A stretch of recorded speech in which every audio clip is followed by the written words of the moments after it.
Separation of conscience. Margaret Chase Smith, M.R. President. I would like to speak briefly and simply about a serious national condition. It is a national feeling of fear and frustration that could result in national suicide and the end of everything that we Americans hold dear. It is a condition that comes from the lack of effective leadership in either the legislative branch or the executive branch of our government. That leadership is so lacking that serious and responsible proposals are being made that national advisory commissions be appointed to provide such critically needed leadership. I speak as briefly as possible because too much harm has already been done with irresponsible words of bitterness and selfish political opportunism. I speak as simply as possible because the issue is too great to be obscured by eloquence. I speak simply and briefly in the hope that my words will be taken to heart. I speak as a Republican, I speak as a woman. I speak as a United States Senator. I speak as an American. The United States Senate has long enjoyed worldwide respect as the greatest deliberative body in the world. But recently that deliberative character has too often been debased to the level of a forum of hate and character assassination sheltered by the shield of congressional immunity. It is ironical that we senators can in debate in the Senate directly or indirectly, by any form of words impute to any American who is not a senator, any conduct or motive unworthy or unbecoming an American and without that non-senator American having any legal redress against us. Yet if we say the same thing in the Senate about our colleagues we can be stopped on the grounds of being out of order. It is strange that we can verbally attack anyone else without restraint and with full protection, and yet we hold ourselves above the same type of criticism here on the Senate floor. Surely the United States Senate is big enough to take self-criticism and self-appraisal.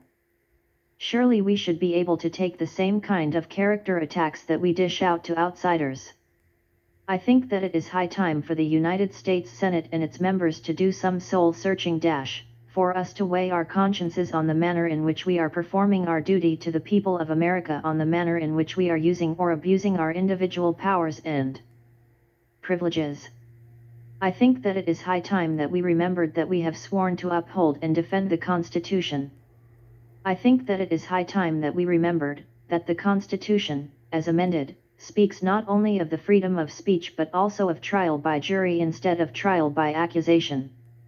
Whether it be a criminal prosecution in court or a character prosecution in the Senate, there is little practical distinction when the life of a person has been ruined. Those of us who shout the loudest about Americanism and making character assassinations are all too frequently those who, by our own words and acts, ignore some of the basic principles of Americanism. The right to criticize. The right to hold unpopular beliefs. The right to protest. The right of independent thought. The exercise of these rights should not cost one single American citizen his reputation or his right to a livelihood, nor should he be in danger of losing his reputation or livelihood merely because he happens to know someone who holds unpopular beliefs. Who of us doesn't? Otherwise none of us could call our souls our own. Otherwise thought control would have set in.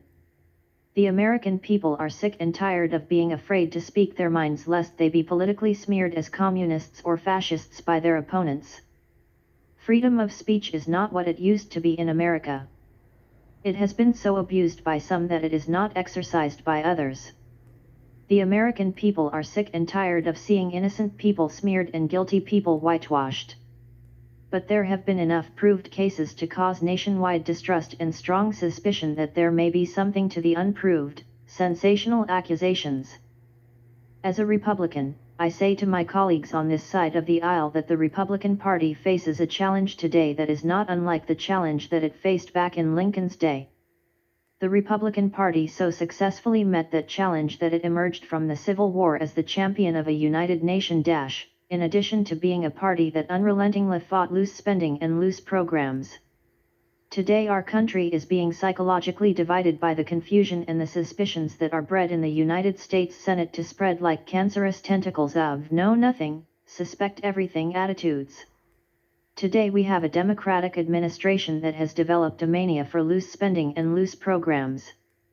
History is repeating itself. and the Republican Party again has the opportunity to emerge as the champion of unity and prudence.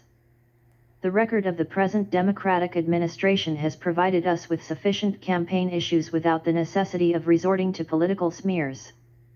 America is rapidly losing its position as leader of the world simply because the Democratic administration has pitifully failed to provide effective leadership. The Democratic administration has completely confused the American people by its daily contradictory grave warnings and optimistic assurances that show the people that our Democratic administration has no idea of where it is going. The Democratic administration has greatly lost the confidence of the American people by its complacency to the threat of communism here at home and the leak of vital secrets to Russia through key officials of the Democratic administration. There are enough proved cases to make this point without diluting our criticism with unproved charges. Surely these are sufficient reasons to make it clear to the American people that it is time for a change and that a Republican victory is necessary to the security of this country. Surely it is clear that this nation will continue to suffer as long as it is governed by the present ineffective Democratic administration. Yet to displace it with a Republican regime embracing a philosophy that lacks political integrity or intellectual honesty would prove equally disastrous to this nation. The nation sorely needs a Republican victory. But I don't want to see the Republican Party ride to political victory on the four horsemen of calumny fear, ignorance, bigotry and smear. I doubt if the Republican Party could simply because I don't believe the American people will uphold any political party that puts political exploitation above national interest. Surely we Republicans aren't that desperate for victory. I don't want to see the Republican Party win that way. While it might be a fleeting victory for the Republican Party, it would be a more lasting defeat for the American people.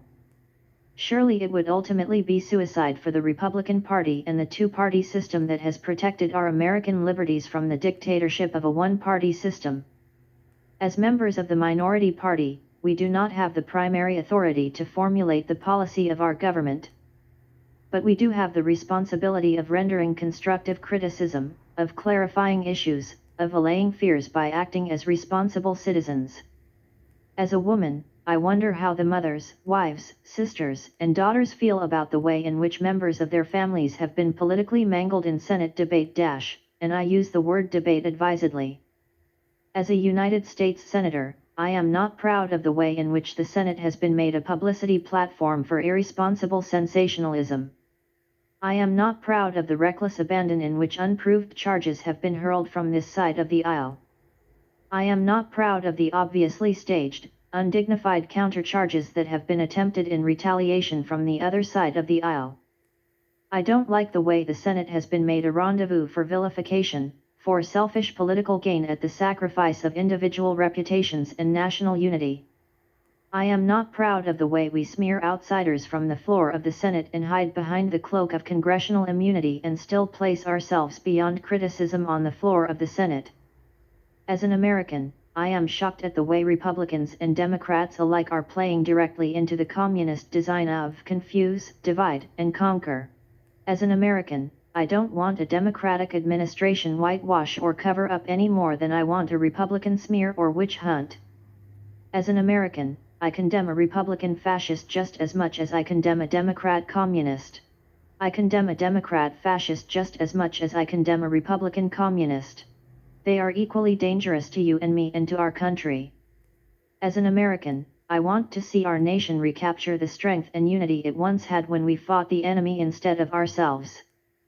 It is with these thoughts I have drafted what I call a Declaration of Conscience.